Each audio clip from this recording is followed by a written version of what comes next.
নমস্কার। আমাদের সঙ্গে এই মুহূর্তে টেলিফোনে যুক্ত আছেন বাংলাদেশের সাবেক স্বরাষ্ট্রমন্ত্রী এবং আওয়ামী লীগের শীর্ষ নেতা আসাদুজ্জামান খান কামাল। আমরা তার সঙ্গে কথা বলবো এই মুহূর্তে। আপনারা অনেকেই ইতিমধ্যে শুনেছেন যে আজ রবিবার বাংলাদেশের আন্তর্জাতিক অপরাধ ট্রাইব্যুনালে মাননীয় শেখ হাসিনা এবং আসাদুজ্জামান খান এবং একজন সাবেক পুলিশ কর্তা, পুলিশের মহানির্দেশক, তাদের বিরুদ্ধে একটি তদন্ত রিপোর্ট পেশ করেছেন চিফ প্রসিকিউটর তাজুল ইসলাম। তো সেখানে মানবতা বিরোধী নানান অভিযোগে অভিযুক্ত করা হয়েছে সাবেক স্বরাষ্ট্রমন্ত্রীকেও, যেমন সাবেক প্রধানমন্ত্রীকে করা হয়েছে, সাবেক স্বরাষ্ট্রমন্ত্রীকেও করা হয়েছে। তো আমরা তার মুখ থেকেই শুনবো, সাবেক স্বরাষ্ট্রমন্ত্রীর মুখ থেকে, যে তিনি ঠিক কি বলছেন এবং কি হয়েছিল সেই সময়। মিস্টার কামাল, আপনাকে দ্য ওয়ালে অনেক স্বাগত জানাই। আপনি যদি বলেন। দেখুন, ঘটনাটাতে এত দুইবাদ মানে পরিবর্তন, মানে প্রতি ঘন্টায় ঘন্টায় পরিবর্তন হয়েছে। আমরা ঠিক এগুলির জন্য প্রস্তুত ছিলাম না। আমরা প্রথমে দেখলাম ছাত্ররা কোটা বিরোধী একটা আন্দোলন শুরু করেছে। মুক্তিযোদ্ধারা 30% কোটা পেত এবং অন্যান্য মহিলারা 10%, এবং পার্বত্য চট্টগ্রাম মানে 3টে পার্বত্য ডিস্ট্রিক্ট সেখানের কোটা ছিল, আরো অনগ্রসর জাতির জন্য কোটা ছিল। এই সবগুলো মিলিয়েই কোটা সিস্টেমটা চালু ছিল এবং তার এগেনস্টে ছাত্ররা আন্দোলন করেছিল। প্রথম একবার আন্দোলন করেছিল মাননীয় প্রধানমন্ত্রী, আন্দোলনের ছাত্র থেকে ডেকে বললো যে কোটা সিস্টেম আমি বাতিল করে দিলাম। পরে একজন 2-3জন মুক্তিযোদ্ধার সন্তানেরা তার উপর এইটার জন্য আপিল করে। কোর্টে সেই আপিলে রায় ঘোষণা করে ছাত্রদের পক্ষে। এরপর থেকে আন্দোলন শুরু, এবং এই আন্দোলন মাননীয় প্রধানমন্ত্রীও মানে ছিলেন, সিদ্ধান্ত নিয়েছিলেন এই আন্দোলন করার সময় এগুলি তিনিও কোটা সিস্টেমটি তুলে দিবেন। কিন্তু এই সময় আমাদের জন্য ফেভার করেনি।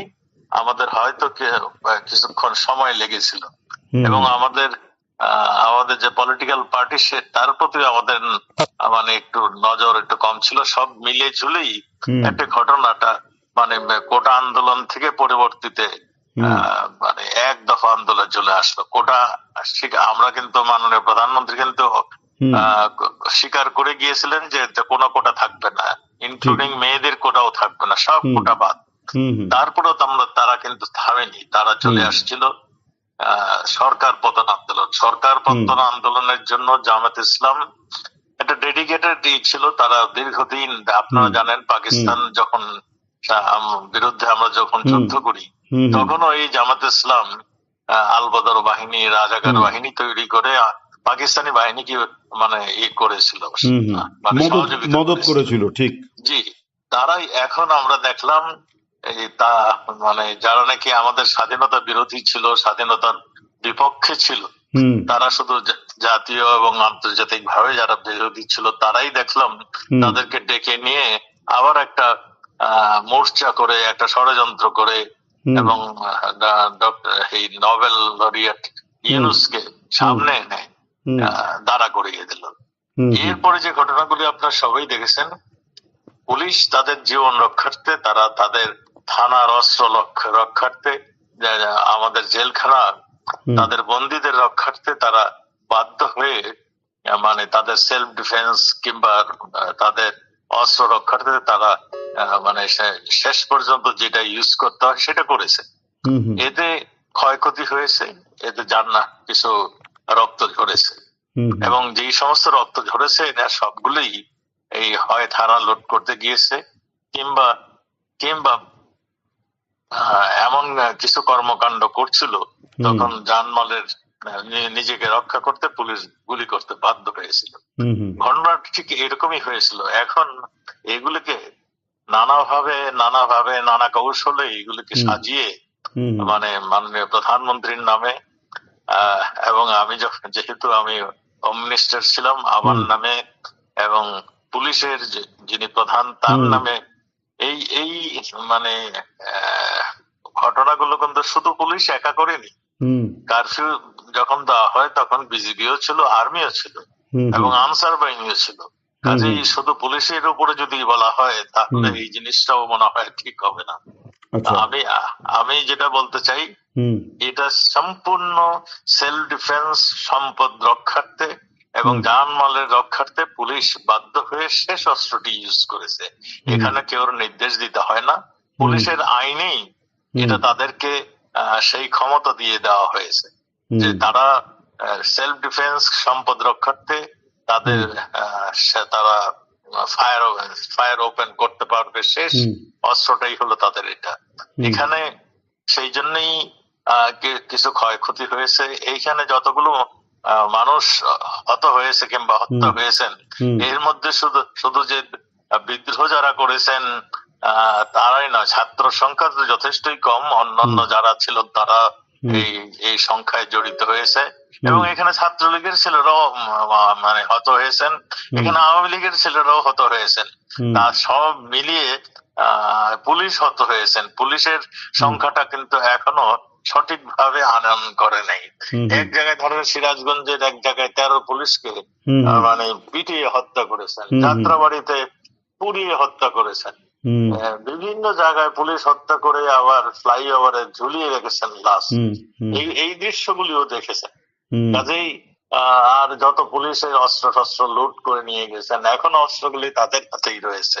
এই সবগুলি মিলে ঝুলেই এই ঘটনা ঘটেছে। এখন কিভাবে আওয়ামী লীগকে দমন করতে হবে, কিভাবে মাননীয় প্রধানমন্ত্রীকে জব্দ করতে হবে, সেই জন্যই এই সমস্ত মামলা অত্যন্ত কৌশলে এই মামলাগুলোকে মানে করছেন এবং সেইভাবে ইনকোয়ারি রিপোর্ট গুলি আসছেন।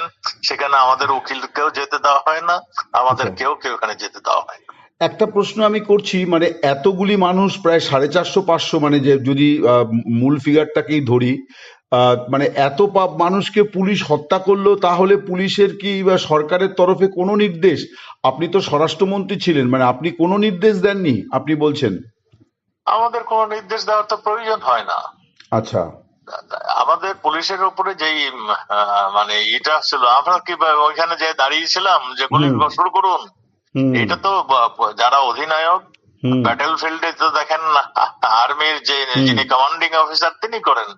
আমাদের পুলিশ অফিসাররা তাদের ডিউটি পালন করেছেন। তারা প্রথমে হুইসেল বাজিয়েছেন, তারপর ব্যারিকেড দিয়েছেন, তারপরে মানে গ্যাস মেরেছেন, জল কামান দিয়েছে। তারপরে যখন মানে তাদের উপরে যখন গুলি শুরু করেছে, মানে আগুন ধরিয়ে দিচ্ছে, তখন তারা লাস্ট স্টেজে এটা করেছে। আজকে অভিযোগ আর এই 400-500 কথা বলেন, এখানে পুলিশ এইখানে আমার জানা মতে এই সংখ্যা অনেক কম। এবং আমিও তদন্ত করে দেখেছি, এক লোক নাম মামলা হয়েছে, সে এসে কোর্টকে জানিয়ে দিচ্ছে যে আমি তো মরিনি। এই ধরনের ঘটনাও আছে। না, রাষ্ট্রসংঘের একটা রিপোর্ট হচ্ছে, সেখানে অবশ্য 1400 লোক হত্যা হয়েছে বলে বলা হচ্ছে আর কি। সেখানে এইগুলির যদি আপনারা তদন্ত করেন, 1400 লোকের নাম ঠিকানা করেন, তাহলে দেখবেন 3 বছর আগে মারা গেছে তারও নাম এখানে রয়েছে। এই সবগুলি হিসাব নিকাশ করার একটা মনে হয় সময় আসছে। কয়জন পুলিশ, কয়জন ছাত্রলীগের মানে আওয়ামী লীগের লোক, কয়জন মানে অন্য দলের লোক মারা গিয়েছে, কিংবা কয়জন ছাত্র মারা গিয়েছে, এই সবগুলির বোধহয় হিসাবের একটি সময় আসছে। আমার এই 1400-1500, আমি তো এক রিপোর্টে দেখছি 3100 পুলিশ আহত হয়েছে। এই সবগুলো নিয়েই একটা বিভ্রান্তিকর পরিস্থিতি সৃষ্টি হয়েছে। তো কাজেই এই সবগুলো নিয়ে একটা কমিশন বসানো উচিত আমি মনে করি। আপনি বলছেন যে একটা বিচার বিভাগীয় কমিশন, যেমন শেখ হাসিনা কমিশন গঠন করেও দিয়েছিলেন, যেটা কন্টিনিউ হয়নি পরবর্তী সময়তে। আপনি বলছেন যে এই সরকারি যদি তাহলে তারা যদি মনে করে, তাহলে নিরপেক্ষতা বজায় রাখার জন্য একটা কমিশন গঠন করা উচিত। অবশ্যই আমি তাই তো মনে করি। কারণ পুলিশ বলছে 3100 পুলিশ মারা গেছে, একটা বিদেশি সংবাদপত্রে আমি সেটা দেখেছি।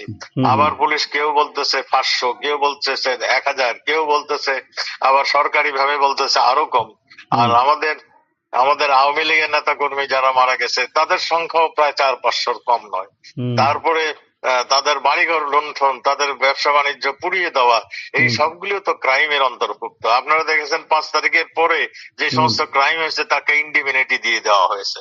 এই সবগুলি একটা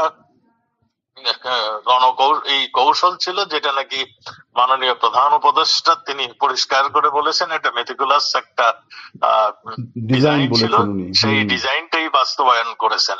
এবং আমরা এখন তাই দেখছি, সেই ডিজাইনই একের পর এক আমাদের স্বাধীনতার উপরে আসছে, আমাদের জনগণের স্বার্থের উপরে আসছে, আমাদের দেশের স্বার্থের উপরে আসছে, সেইগুলো আমরা দেখছি এবং আপনারাও দেখছেন। একটা জিনিস বলি, মানে এত বড় একটা ঘটনা ঘটে গেল, হয়তো আচমকাই ঘটলো। আপনি স্বরাষ্ট্রমন্ত্রী ছিলেন, স্বরাষ্ট্র দপ্তরের অনেকগুলি এজেন্সি কাজ করে স্বরাষ্ট্র দপ্তরকে ইনপুট দেওয়ার জন্যে। কোনো জায়গা থেকে আপনারা এটা জানতে পারলেন না, তো এটা কি গাফিলতি নাকি এটাও একটা ষড়যন্ত্র ছিল যে আপনাদের? প্রথম কথা আমি বলে দিই, এনএসআই যেটা ন্যাশনাল সিকিউরিটি ইন্টেলিজেন্স যেটা, সেটা মাননীয় প্রধানমন্ত্রীকে রিপোর্ট করেন, এটা আমাকে রিপোর্ট করেন না। ওনার 7 দিন পরে পরে তারা একটা আমাকে সামারি দেন। সেকেন্ড থিং হলো ডিজিএফআই, সেটাও মাননীয় প্রধানমন্ত্রী এবং প্রধান সেনাপতিকে রিপোর্ট করেন, এবং আমাকে 7 দিন পরে পরে ইম্পর্টেন্ট কিছু হলে আমাকে 7 দিন কিংবা 15 দিন পরে পরে আমাকে এটা রিপোর্ট করে। আমাদের যেটা পুলিশের সেটা এসডি, সেটাও মাননীয় প্রধানমন্ত্রীকে যে রিপোর্ট করতেন, আমাকেও একটা রিপোর্টের কপি পাঠাতেন। আমরা এইগুলি সবগুলি লক্ষ্য করেছি, এইগুলির ভিতরে তেমন কোনো পূর্বাভাস, এমন কোন সংকেত সেটা এখানে আমি দেখিনি। আমি যেগুলি দেখেছি, মানে এই ধরনের যে একটা ঘটনা ঘটে যাচ্ছে, একটা বৈদেশিক একটা চক্রান্ত আসছে, একটা টাকার একটা ফ্লো আসছে, কিংবা একটা একটা যেটাকে ডক্টর ইউনূস আমেরিকায় যে পরিচয় করে দিল, এরা হলো ওই যে আমাদের হিজবুত তাহরীর নেতাকে বললো ইনি হলো মাহফুজ আলমকে উনি মাস্টার মাইন্ড বলেছেন। জি, যে মাস্টার মাইন্ড। এই সবগুলো আমরা আমাদের গোয়েন্দা বাহিনী, আমি এখানে বলবো তারা ফেল করেছে, নতুবা তারাও ষড়যন্ত্রের শিকারের মধ্যে ছিল। আচ্ছা, মানে এইটা আপনি নিশ্চিত করে বলতে চান না যে তারা ষড়যন্ত্রকারী? আপনি বলছেন যে তারা ফেল করেছে অথবা ষড়যন্ত্রকারী। আচ্ছা, তো এমনি যেহেতু আপনি স্বরাষ্ট্রমন্ত্রী ছিলেন, আপনি কি কোনোভাবে এই পরিস্থিতির কোনো দায় নিচ্ছেন, কোনো মরাল দায় আপনি নিচ্ছেন? যেহেতু আপনি স্বরাষ্ট্রমন্ত্রী ছিলেন এবং পুলিশের বিরুদ্ধে হত্যার অভিযোগ উঠেছে, তো আজকে আপনার বিরুদ্ধেও মানে রিপোর্ট পেশ হলো এবং সম্ভবত নতুন করে গ্রেপ্তারি পরোয়ানাও জারি হবে। সবকিছুই হবে, এরা সবকিছুই চেষ্টা করবে। আমরা দেশটাকে স্বাধীন করেছিলাম, আজকে আমরা যে সেই পরাজিত সৈনিকরা আবার দেশ দখল করেছে, এটি হলো সবচেয়ে বড় কথা। এবং তারা কি করবে, আমরা যুদ্ধ অপরাধীদের ফাঁসি দিয়েছি, এখন আমরা যারা যুদ্ধ করেছি তাদেরকে ফাঁসি দিবে, এইটাই তো তাদের প্ল্যান, তাদের প্রোগ্রাম এইটা, এবং সেই জন্যই তারা তৈরি হচ্ছে। এখন আপনারাই লক্ষ্য করবেন, আমরা যারা মুক্তিযোদ্ধা আমাদেরকে একে একে ফাঁসি দিবে, সেই রকমই তারা প্রস্তুতি নিচ্ছে। তো মানে আপনারা মুক্তিযুদ্ধ করে একটা দেশ তৈরি করেছিলেন, মানে যেটা বিরল একটি ঘটনা পৃথিবীতে, যে একটা জাতি রাষ্ট্র গঠন ভাষার ভিত্তিতে। তো আমার বক্তব্য হচ্ছে যে আজকে যখন আপনারা বলছেন যে যুদ্ধবিরোধীদের হাতে দেশ চলে গিয়েছে, তো এবং সম্প্রতি আওয়ামী লীগের কার্যকলাপ নিষিদ্ধ ঘোষণা করা হয়েছে, এবং আজকে তাজুল ইসলাম চিফ প্রসিকিউটর তিনি যে রিপোর্ট পেশ করেছেন, সেখানে তিনি ট্রাইব্যুনালের কাছে আর্জি করেছেন যে আওয়ামী লীগের এই কার্যকলাপটাকে নিষিদ্ধ ঘোষণা করা, কারণ এগুলো সবই নাশকতামূলক কাজ। তো স্বভাবতই বোঝা যাচ্ছে যে আওয়ামী লীগ হয়তো নিষিদ্ধ হয়ে যাওয়ার সম্ভাবনাও হয়তো আগামী দিনে প্রকট হবে। তো আওয়ামী লীগ কিভাবে ঘুরে দাঁড়াবে সেক্ষেত্রে? মানে গণতান্ত্রিক পদ্ধতিতে আন্দোলনের তো কোনো রাস্তা দেখা যাচ্ছে না। এটা দেখুন, মুক্তিযুদ্ধ তো কেউ বলে দিতে হয়নি, ঠিক বঙ্গবন্ধু ডিফারেন্সটা ধরিয়ে দিয়েছে। তিনি প্রথম 6 দফা ডাক দিয়েছিলেন, 6 দফা ডাক দেওয়ার পরে তিনি স্টেপ বাই স্টেপ তিনি গণতন্ত্রের পথে ধরেই এগিয়েছিলেন। তিনি সংখ্যাগরিষ্ঠ হয়ে তাকে তার ক্ষমতা দেওয়া হলো না, তারপরে তার বাধ্যতে স্বাধীনতার ডাক দিয়েছিলেন। আমাদের দেশে যা শুরু হচ্ছে, কাজেই আমাদেরকেও সেই দিকেই ঠেলে নিয়ে যাচ্ছে।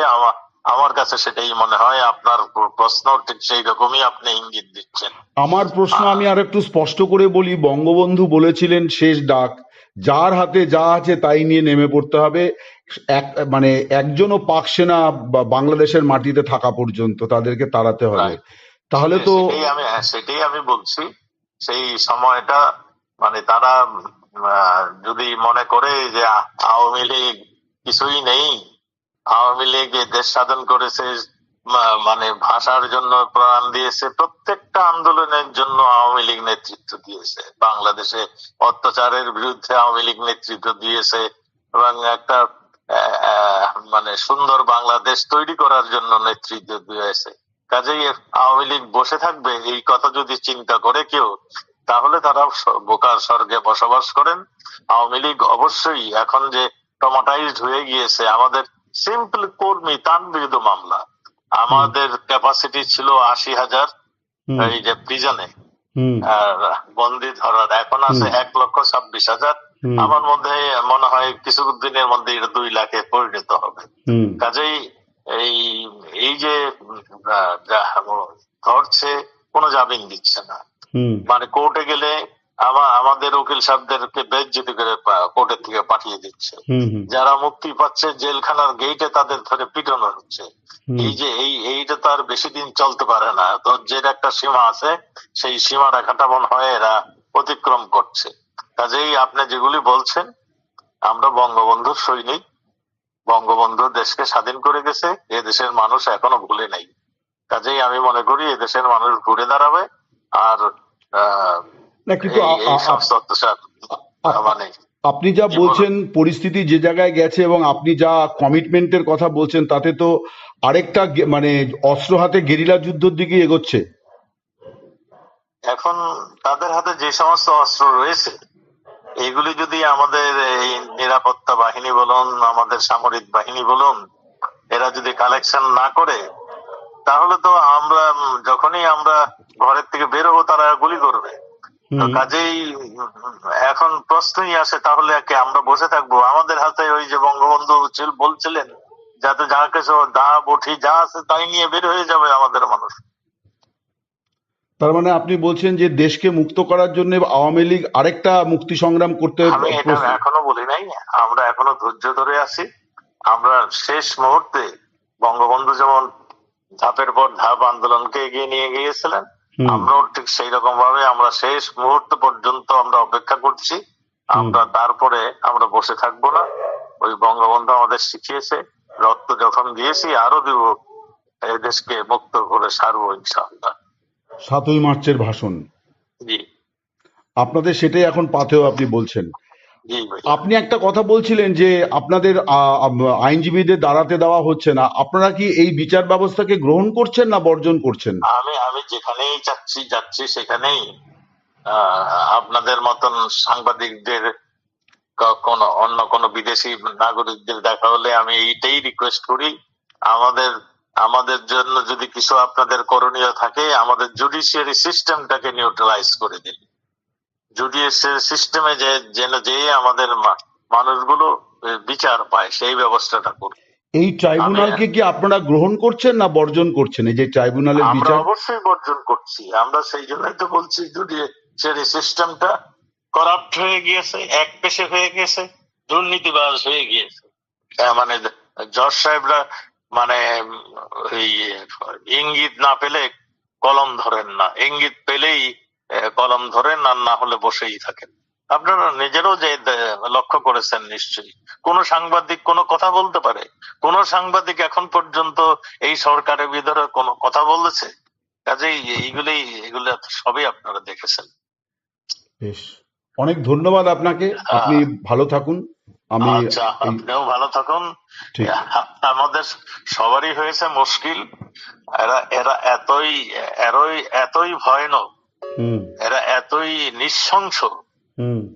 এই ধরেন আমাদের এই যে আমি ইন্টারভিউ দিলাম, দেখেন না, আমার বন্ধু বান্ধব পরিচিত আত্মীয় স্বজনের বিরুদ্ধে এইটার জন্য তারা আবার নতুন করে ষড়যন্ত্র শুরু করবে। যাই হোক, হ্যাঁ, সেটা নিশ্চয় হয়তো হবে, কারণ বেশ কিছু ঘটনায় সেটা দেখাও গেছে। তো দেখা যাক, জেলখানা উপচে পড়লে হয়তো জেলের প্রাচীর ভেঙে গিয়ে আবার বন্দীরা মুক্ত হয়ে যেতে পারেন, সেটাও হতে পারে। আরেকটা মজার খবর আমি আপনাকে বলি। আমি শুনতেছি সুব্রত বাইন। হুম সুব্রত বাইন একটা নাম করা টেরোরিস্ট ছিল। হুম হুম মোল্লা মাসুদ একটা নাম করা টেরোরিস্ট ছিল। হুম হুম আমরা তাদেরকে ধরেছি এবং ভারত সরকার সুব্রত বাইনকে ধরেছিল। হুম হুম এই এই সুব্রত বাইন কে ওই যে আমাদের সঙ্গে বন্দি বিনিময়ের চুক্তি ছিল ভারতের, হুম তারা আমাদেরকে দিয়ে দিয়েছিল। সুব্রত বাইন জেলখানায় ছিল, হুম মোল্লা মাসুদ জেলখানায় ছিল। এইখানে গিয়াসউদ্দিন আল মামুন, তারেক জিয়ার যিনি বন্ধু, হুম তিনি যখন জেলখানা থেকে বের হয়ে গেলেন তখন এদেরকে কাজে লাগিয়েছিলেন। এদের জন্য সৈন্য সামন্ত যারা ছিল তাদেরকে কাজে লাগিয়েছিলেন তিনি, হুম এবং ওয়াদা করেছিলেন তিনি বের হওয়ার সময় এদেরকে নিয়ে যাবেন। হুম কোন ক্ষমতা বলে, কোন আইনের বদলতে তিনি এই সবগুলিকে নিয়ে বের হয়ে চলে গিয়েছিলেন, হুম সেটা শুধু এই দুইজনের নাম বললাম, তারপরে আরো অনেকে আছে, আপনারা সবাই জানেন, ঢাকার হুম বড় বড় হুম টেরোরিস্ট, হুম টেরর, হুম হ্যাঁ, সবগুলো বের হয়েছে, এবং তারা সব বিএনপির মানে দলীয় কার্যক্রমে তারা হচ্ছে। দুজনকে এখন অ্যারেস্টও করা হলো রিসেন্টলি, হ্যাঁ, সুব্রত বাইনকে অ্যারেস্টও করা হলো। সুব্রত বাইন নাকি আমাদের বিরুদ্ধে কথা বলছে, অথচ আমাদের সঙ্গে তার কোনো, আমরাই তাকে অ্যারেস্ট করে ভরে রেখেছিলাম। মূল্য ইসে তাকে ছুটিয়ে নিয়ে আসছে তাদের কাজ করানোর জন্য। তাদেরই কাজ করতো, এখন নাকি বলছে আমরা নাকি তাদেরকে ব্যয় করেছি। কত ধরনের আজগবি কথা, কত ধরনের মানে অবাস্তব কথা শুনবেন, মানে আমি একটা শুনতেছেন জিনিস এবং বলি, শুনবেন। তারেক জিয়ার নাম যেহেতু এলো, আপনি দীর্ঘদিন স্বরাষ্ট্রমন্ত্রী ছিলেন, তারেক জিয়া কেন দেশে ফেরেন না? আপনার কাছে কি খবর, মানে কি কারণে ওনার, মানে ওনার ভয়ে বা ওনার কারণটা কি? আমি এ সমস্ত কারণ জানি না। আমার সঙ্গে বিরোধী দলের সবারই আমার একটা সুসম্পর্ক ছিল। আমি সবার সঙ্গে কথা বলতাম, সবাই মানে যাতে ভালোভাবে থাকে তার ব্যবস্থা করতাম। কাজেই তার মানে ওই তারেক জিয়া কেন আসছে না সেই বিষয়টা আমার জানা নেই। হুম আর আমি আমি সব বিরোধী দলের নেতাদের সঙ্গে আমার রিলেশন ভালোই ছিল। আমি কোনোদিন কারো মানে ন্যায্য কথা আমি অগ্রাহ্য করি নাই। আপনি শুরুতে একটা কথা বলছিলেন যে একটু রাজনীতিতে সম্ভবত আপনাদের বিলম্ব হয়েছিল, মানে আপনি কি এটাই বলতে চাইছিলেন যে তখন একটু হ্যাঁ, পলিটিক্যাল আমাদের প্রসেস? ডিসিশন নিতে বিলম্ব হয়েছিল, হুম সেটাই আমি বলতে চাচ্ছি। আচ্ছা, তো সেই প্রক্রিয়ার মধ্যে কি আপনি ছিলেন না অন্য কারো দায়িত্ব ছিল এই ডিসিশনটা নেওয়ার ক্ষেত্রে? এগুলি তো, আমি তো সেন্ট্রাল কমিটির নেতা নই। হুম এরা সেন্ট্রাল কমিটির নেতা যারা ছিলেন, হুম মাননীয় প্রধানমন্ত্রী ছিলেন, হুম তারা ডিসিশনটা তারা আসতো, ইমপ্লিমেন্ট আমরা করতাম। হুম কি ধরনের সিদ্ধান্ত হলে ভালো হতো আপনার মনে হয়, যে তখন আমাদের আমাদের এগুলি অনেক লম্বা কথা। হুম আমার মনে হয় আপনার 2 মিনিটের কথা বলছেন, হুম 15-16 মিনিট হয়ে গেছে। Thank you. এইটা আপনাকে কি এইটা আরেকদিন কি একটা, কথা আমি বলবো। আর অন্য নেতাদেরও কয়েকজনের বক্তব্য এসছে, তারা বলছিলেন হ্যাঁ, যে ছাত্রদের সঙ্গে বোধহয় একটা ডায়ালগ করলে ভালো হতো মাননীয় প্রধানমন্ত্রীর। ডায়লগের জন্য চেষ্টা হয়েছিল। হুম ছাত্রদের সঙ্গে তার ডায়লগ, মাননীয় প্রধানমন্ত্রী 3 মন্ত্রীকে দায়িত্ব দিয়েছিলেন। হুম ওই যে নফেল হুম শিক্ষামন্ত্রী, হুম তথ্যমন্ত্রী আরাফাত, হুম এবং আইনমন্ত্রী ইসে, আনিসুল হক। হ্যাঁ, তারা তাদেরকে কনভিন্স করতে ফেল করেছেন। আমি হুম কয়েকবারই জিজ্ঞাসা করছি কি হয়েছে, বলছে আমরা তো পারছি না, আমাদের কথা শুনছে না। হুম তা আমি বললাম যে শুনছে না, দাবি দেওয়া কি সেইগুলি বলে দেন, সব মানবো, হুম তারপরে শুনবে না কেন? বলে শুনছে না, তারা এক দফায় চলে যাচ্ছে। হুম এই এই আচ্ছা এইটাই আমি যতটুকু জানি। এটা মাননীয় প্রধানমন্ত্রী চেষ্টা করেছিলেন, হুম তিনিও নিজেও ডাক দিয়েছিলেন, সেই ডাকও আসেনি, এবং এই এই 3জন মন্ত্রী তারা 4-5 দিন কথা বলছেন কিন্তু কাজ হয়নি। এই তিনজনকে দায়িত্ব দেওয়াটার মধ্যে কি কোনো ভুল ছিল মনে হয়, যে আরো কি কম্পিটেন্ট লোক ছিলেন? এটা মাননীয় প্রধানমন্ত্রীর বিচক্ষণ একজন নেত্রী, হুম তিনি ভালো বুঝেন। সেই জন্যই তিনি কাকে দিয়ে কি হবে সেইটুকু উনি জানতেন, সেই জন্যই উনি দিয়েছিলেন। বেশ, অনেক ধন্যবাদ আপনাকে। আপনি জি, ভালো আপনিও থাকুন। ভালো থাকবেন। নমস্কার।